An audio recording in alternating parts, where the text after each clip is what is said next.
नमस्कार, मैं हूं रितेश मिश्र। पुरवैया क्राइम स्पेशल में आज बात होगी खाकी के कहर की। इसके अलावा आपको दिखाएंगे एक मां का दर्द और उसके बेटों की फरियाद। साथ ही बात करेंगे कि कहां पुलिस ने बना दिया एक मासूम को अपराधी, और दिखाएंगे एक कोच की कारस्तानी। इसके साथ ही बात करेंगे उन तमाम पहलुओं पर जो आज के पुरवैया क्राइम स्पेशल में खास है।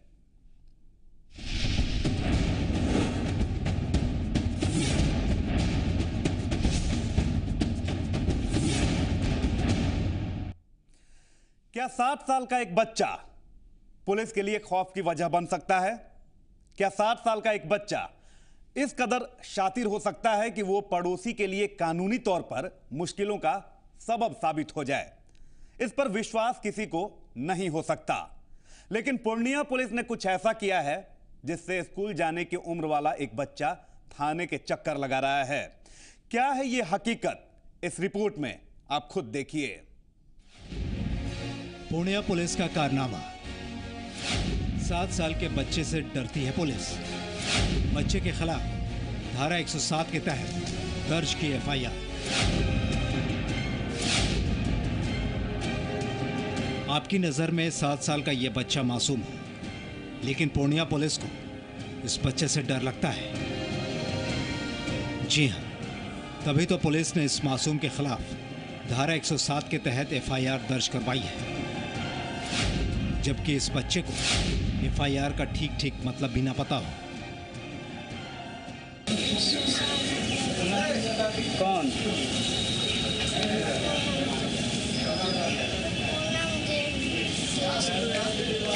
क्या किया था तुम? पढ़ता है? कौन क्लास में? दरअसल इस बच्चे के परिजनों पर पड़ोसी ने खेत में जबरन फसल चराने का आरोप लगाया। मामला थाने पहुंचा, जिसके बाद पुलिस ने एफआईआर दर्ज किया। लेकिन पुलिस ने परिजनों के साथ 7 साल के मासूम पर भी धारा 107 के तहत मुकदमा दर्ज कर लिया।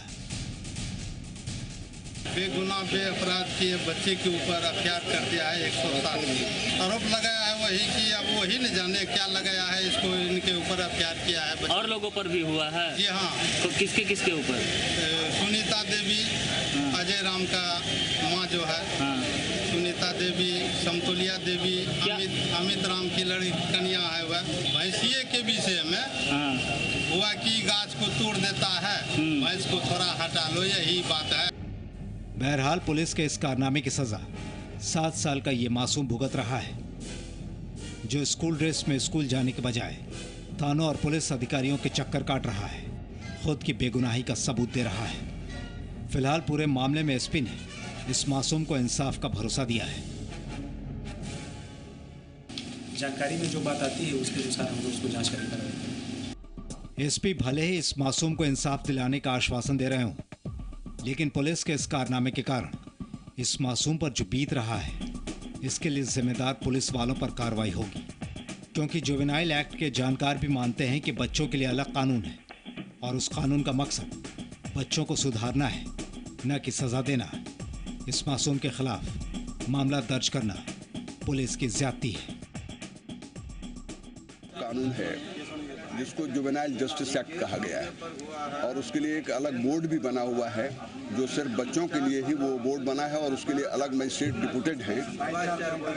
सारी व्यवस्था उनके लिए अलग की गई है, ये सोचते हुए कि बच्चों को सही बनाना है, बच्चों को सजा नहीं देनी है।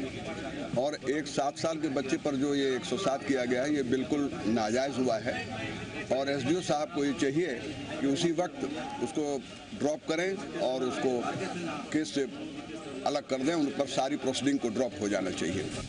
ऐसा नहीं है कि पूर्णिया पुलिस का ये पहला कारनामा हो। नगर थाना की पहली गलती नहीं है। इससे पहले भी नगर थाना पुलिस का बेरहम चेहरा सामने आया था, जब 5 वर्षीय एक बच्चे पर मारपीट का आरोप लगाकर उसे परेशान किया गया था। लेकिन पूर्णिया पुलिस पुरानी गलतियों से सबक लेने को तैयार नहीं। मनोज कुमार, जी मीडिया, पूर्णिया। लेकिन बात यहीं नहीं रुकती, क्योंकि क्राइम स्पेशल में हमारे सामने अगली हकीकत भी पूर्णिया पुलिस की ही है।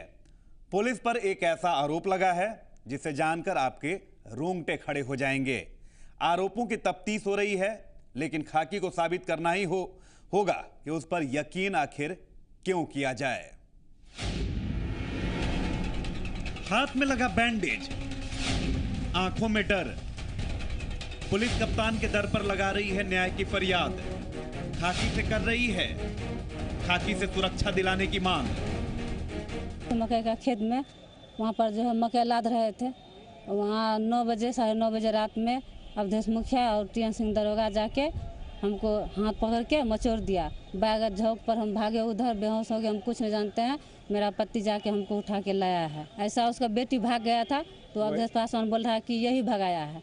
उसका बाद उसका बेटी बयान दे दिया कोर्ट में जज के पास कि हम अपना राजी खुशी से भागे हैं। उसका बाद फिर वो छोड़ दिया, फिर हमको स्कूल से उठा के ले आया। वहाँ पर से ले आया तो हमको कुछ जांच करने लगा कि तुम ही भगाए के लिए। सर हम नहीं भगाए हैं। फिर हमको शाम में जो है छोड़ दिया तो हम घर चले गए। सोमवार को हमको रात में 9 बजे 9:30 बजे रात में गया, वहाँ घींच घाच हाथ पकड़ के किया।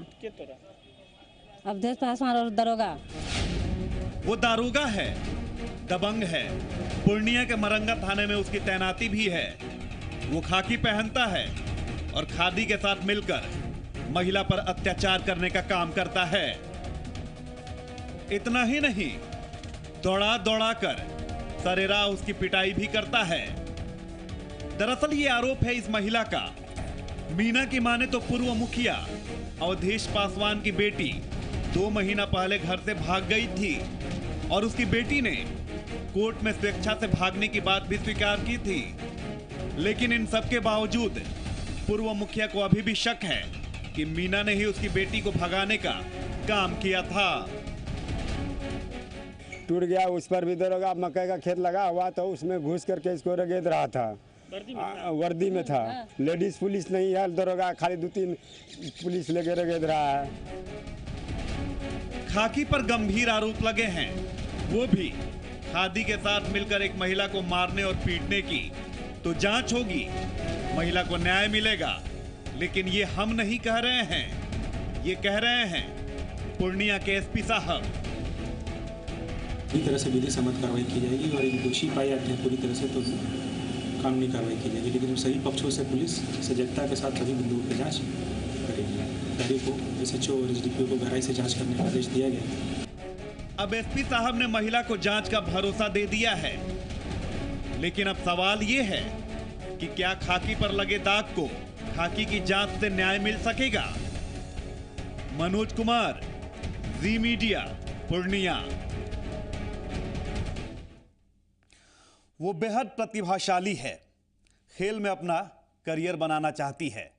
बढ़ती उम्र के साथ उसके सपने भी बड़े हो रहे थे, लेकिन अचानक उसने अपने सपनों को खुद मारने का फैसला कर लिया। आखिर क्यों वो अब खेल छोड़ना चाहती है? क्यों वो अब मैदान पर दोबारा वापस नहीं लौटना चाहती? देखिए इस रिपोर्ट में। खिलाड़ी का सनसनीखेज आरोप, कोच पर लगाया यौन शोषण का आरोप, कोच के डर से छोड़ा खेल, कोच ने सपने पर लगाया ग्रहण। इस खिलाड़ी ने बड़े सपने देखे थे। इसने राज्य और देश का नाम रोशन करने की ठानी थी। यह अपने रास्ते पर आगे बढ़ रही थी।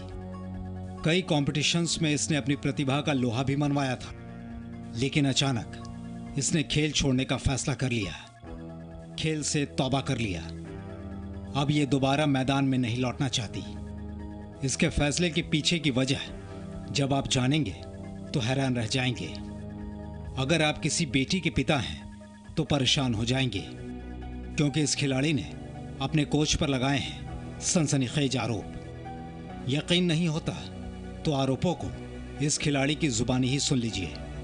संजय शर्मा जो है सर, वो हमारे बोकारो डिस्ट्रिक्ट के पूर्व सचिव थे, जो कि सर एक डे बोर्डिंग के कोच भी थे, जो धनबाद के रह के सर डे बोर्डिंग बोकारो में चलाया करते थे। उसी डे बोर्डिंग के हम भी एक प्लेयर थे सर, जहाँ से ही हम अपना ताइक्वांडो लाइफ का शुरुआत किए और यहीं से सर हम कई नेशनल में मेडल, इंटरनेशनल प्लेयर, सीबीएसई में मेडल, राज्यपाल से सम्मानित भी हुए सर उन्हीं कोच के द्वारा। बट वही कोच सर एक दिन मेरे साथ इतना गंदा करने लगे कि कुछ नहीं बोला जा सकता। एक कोच और एक प्लेयर का रिश्ता को तो सर वो एकदम चूर चूर कर दिए। जबकि सर वो हमेशा कोई भी लड़की रहती थी सर, साइड में बुला के आके कान में बस यही बोलने लगे। एक दिन अचानक से हमको बोलने लगे कि देखो आजकल ये सब आम बात है, अगर तुम नेशनल इंटरनेशनल खेलोगी, अगर तुमको नेशनल में जाना है तो तुमको मेरे साथ फिजिकली रहना पड़ेगा, जो कि इंडिया लेवल में ये सब आम बात है। जो भी लड़की इन नेशनल कैंप्स में साई में रहती है वो सब लड़की लोग ये सब करती है, तो तुम भी करो। तो हम जैसे इस बात का विरोध किए सर, हम फिर धीरे धीरे सर हमको लगा एक बार बोले माइनर बोले होंगे तो हम ये सब चीज़ को माइंड नहीं लेने लगे, पर देखे कि इसके बावजूद भी वो बार बार ऐसा करने लगे। तो उसके बाद सर जैसे ही हम कहीं जाते थे तो कान में बोलना, रूम नॉक करना, सारे बच्चों को साइड में हटा के हमसे पर्सनली बात करना, हाथ पकड़ लेना, इतना तरीके से सर तरह तरह से वो मिसबिहेव करने का ट्राई करते थे। उसके बावजूद भी हम चुप रहे, जबकि हम सर यही बात का खुलासा किए ताइक्वांडो फेडरेशन यही झारखंड में, जबकि वो ताइक्वांडो भी कोई काम नहीं आया, क्योंकि सर उनके भाई प्रभात शर्मा और संजय शर्मा मिलकर ताइक्वांडो चला रहे हैं। आरोप लगाने वाली ये ताइक्वांडो की खिलाड़ी है। इसकी माने तो कोच संजय शर्मा इस पर हमेशा कॉम्प्रोमाइज करने का दबाव बनाता था, शारीरिक संबंध बनाने को कहता था अगर खेल की दुनिया में नाम रोशन करना है तो ये सब करना होगा। कोच की हरकत से जब यह परेशान हो गई तो इसने मामले को सामने लाने का फैसला किया। तब से धमकी दे के रखा कि तुम मेरे खिलाफ एक अगर खड़ा करोगी हम तुम्हारे खिलाफ 10 खड़ा कर देंगे। इसके बावजूद भी सर वो तरह तरह का हरकतें करते रहते थे जब मैं खेलने जाया करती थी। आखिर यही सब के आते हुए सर मैं तंगी में ताइक्वांडो तक छोड़ दी। पीड़ित खिलाड़ी की शिकायत पर चास थाना पुलिस ने मामला दर्ज कर लिया है। मामले की जांच कर रही है पुलिस। संजय शर्मा है, उनके द्वारा उनके शोषण किया गया करके आरोप लगाते हुए इसमें एफआईआर दर्ज किया गया था। तो इस केस को सुपरविजन करने के लिए एसडीपीओ चास को बोला गया था, निर्देश दिया गया था, उसके अनुसार उनका सुपरविजन इश्यू हो रहा है और वो कार्रवाई किया जा रहा है। आरोपों पर कोच संजय शर्मा ने सफाई दी है। उसने कहा है कि शारीरिक संबंध बनाने के लिए कभी कोई दबाव नहीं बनाया, महिला खिलाड़ी का किसी तरह से शोषण नहीं किया।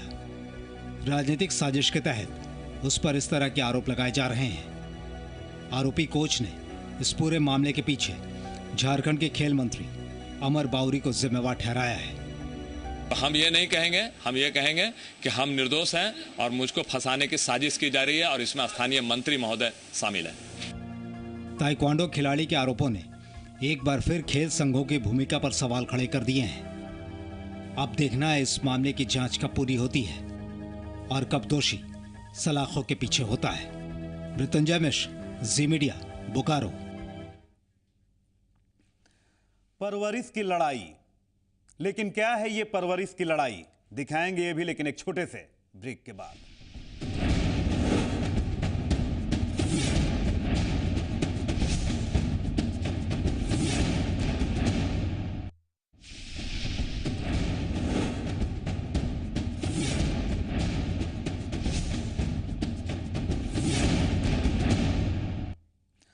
और अब बात करते हैं परवरिश की लड़ाई की।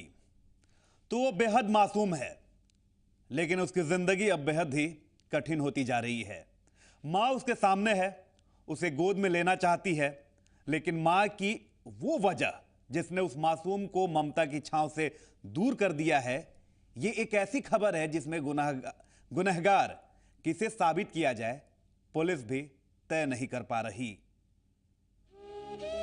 3 साल की एक मासूम बच्ची, इसे जिंदगी की मुश्किलों की कोई खबर नहीं। एक लिहाज से तो खबर इसे ये भी नहीं है कि इसकी मां ने ऐसा क्या किया है जिसकी वजह से ये मासूम किसी बेगाने की गोद में है। 3 साल की इस बच्ची की तल्ख हकीकत यह है कि इसका चेहरा हम नहीं दिखा सकते, लेकिन इसकी कहानी से आपका वास्ता कराना हमें जरूरी लगता है। अपनी इस बच्ची के लिए थाने में गुहार लगा रही ये महिला इस बच्ची को सीने से लगाना चाहती है, लेकिन इसकी हकीकत भी ऐसी है कि चेहरा इसका भी नहीं दिखा सकते। पुलिस ने चंद दिनों पहले इसे सेक्स रैकेट का हिस्सा मानकर जेल भेज दिया था। जब इसे जेल भेजा गया तो इसके साथ ये बेटी थी, लेकिन जब वापस लौटी तो ये बेटी मकान मालिक के पास थी, जबकि मकान मालिक ने इसे कहा कि बेटी की मौत हो गई है। मगर जब इसने अपनी बेटी को मकान मालिक के पास देखा तो बेटी को वापस पाने के लिए इसे थाने आना पड़ा। हमको बच्चा वापस चाहिए, मुर्दा साबित खरीद के लिए था। 6 महीना के बाद ये बच्चा हम थाना में लिख के दिए हैं, तब ये बच्चा सामने आया है। क्या हुआ था मामला? क्या अभी बच्चा आपको वापस चाहिए अपना? हाँ, हमको बच्चा वापस चाहिए। इनका जो खर्चा है जो दिया जाएगा। क्यों छोड़ कर चले गए थे? हम मजबूरी में काम करने के लिए चल जाते थे इनका पास छोड़ करके। क्या काम करती थी? बच्चा छोड़े ना, बच्चे को छोड़ के चली गई थी। हम हमेशा इनको छोड़ करके जाते थे इन्हीं के पास। किनके पास छोड़ के जाते थे? मकान मालिक के पास जाते थे, और किसके पास जाएंगे छोड़ के? क्या इस बच्ची के लिए हालात ऐसे हो चुके हैं कि माँ सामने है, लेकिन मकान मालिक इसे अपनी माँ को सौंपना नहीं चाहता। इसकी एक खास वजह है। मकान मालिक की दलील है कि देह व्यापार में शामिल ये महिला अपनी बच्ची को बेचने की साजिश रच रही है। 1.5 साल पहले छोड़ के गई थी। छोड़ के गए थे, जिसमें बच्चा पूरा सीरियस थी। छोड़ कर 4 महीने के लिए चली गई थी। बच्चा को अगर नहीं एक्सेप्ट करते, बच्चा दुनिया में नहीं रहती। तो अभी वापस इनको चाहिए? वापस चाहिए। इसको 1.5 साल से रखे हुए थे, उस समय कहाँ थी? अच्छा, उसमें छोड़ कर भाग गए। जिनको बच्चा का ध्यान रहा, उसमें बच्चा का ध्यान कहाँ था? तो आप लोग इनको बच्चा वापस कीजिएगा कि नहीं? अभी वापस करेंगे। इसको हम बेटी की तरह बाहर गए, सब चीज़ करके रखे हुए हैं। इसको अति कर रहे हैं, पूरा परवरिश कर ढंग से जाँच उच करवा, इलाज करवा है। आज इनको कैसे दे दें? उलझन में पुलिस भी है। महिला ने मकान मालिक के खिलाफ मामला दर्ज करा दिया है और ये मासूम फिलहाल पुलिस की कस्टडी में है। इस बच्ची की हकीकत दिल में दर्द की कसक पैदा करती है। कोई नहीं जानता ये नन्ही सी जान किसके हवाले होगी और किस हालात में अपनी जिंदगी गुजारेगी। अमित कुमार, जी मीडिया, पटना। क्लिनिक एक्ट के लागू नहीं होने से आम लोगों और मरीजों को कितना खामियाजा भुगतना पड़ रहा है, ये जानने के लिए देखते हैं जी मीडिया संवाददाता आशुतोष चंद्रा की ये स्पेशल रिपोर्ट। मां का दर्द, बेटों की फरियाद, सवालों के घेरे में मसीहा, भाइयों की आप बीती उन्हीं की जुबानी। मिलिए इन 2 भाइयों से। यह है आरा जिले के नासिर हुसैन और नासिर हसन।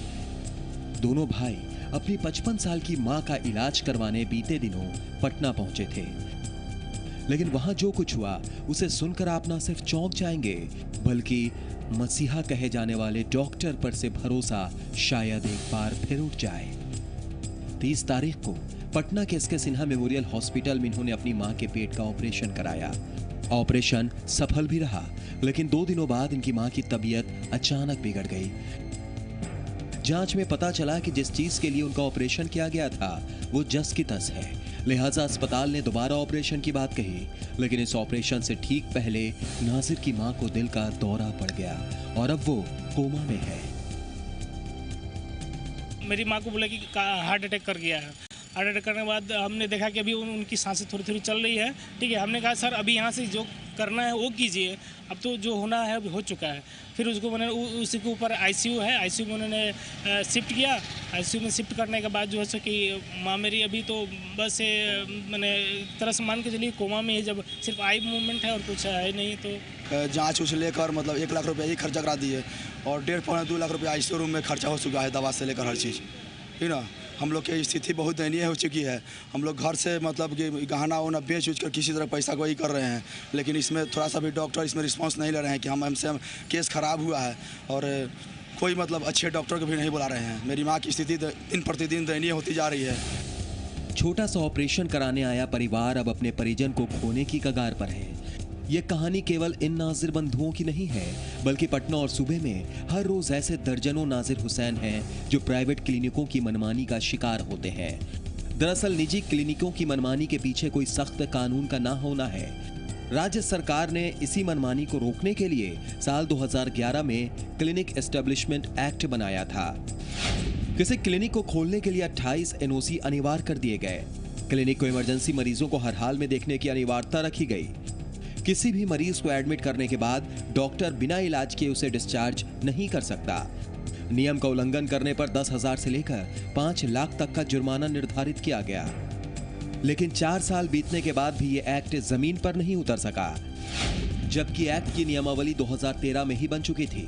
थक हार कर पटना हाईकोर्ट ने मामले पर संज्ञान लेते हुए 22 मई तक सरकार को एक्ट लागू करने को लेकर हलफनामा दायर करने की हिदायत दी है। बुलाएंगे हम लोग और इतना संशोधन नहीं कर देंगे कि इन लोगों की तानाशाही बढ़ जाए। प्राइवेट नर्सिंग होम जो चल रहे हैं उन लोगों पर भी तो अंकुश लगाना अनिवार्य है ना, कि छोड़ दिया जाए उन लोगों को।